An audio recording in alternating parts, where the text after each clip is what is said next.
হলো কোরআনের চরিত্র। মা আয়েশাকে বলা হলো, মা আমাদের পেয়ারা নবীর চরিত্র কেমন ছিল আমাদেরকে বলে শোনান। মা আয়েশা বললেন, ও সাহাবীরা, বিশ্ব নবীর চরিত্র ছিল কোরআনের চরিত্র।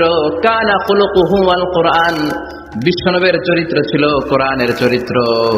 পুরো কোরআনে 30 পারাতে থিওরিটিক্যালি যা বলে শোনানো হয়েছে, বিশ্ব নবীর জীবনীতে চরিত্রে প্র্যাকটিক্যালি ওই সব কিছু করে দেখানো হয়েছে। পুরো কোরআনে 30 পারাতে থিওরিটিক্যালি যা বলা, বিশ্ব নবীর চরিত্রে প্র্যাকটিক্যালি সেটা করে দেখানো। সুবহানাল্লাহ, বাড়িতে দিয়ে বলেন।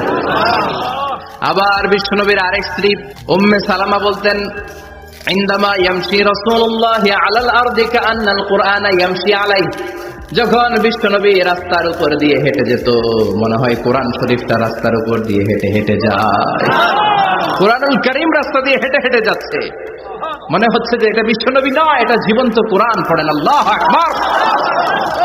এজন্য এই নবীকে আল্লাহ এমন স্ট্যাটাস দিয়েছেন, পৃথিবীর কোন নবীকে তেমন স্ট্যাটাস দিয়েছে নাকি?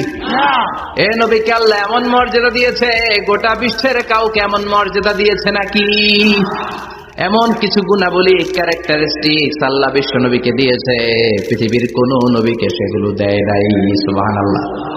খুশি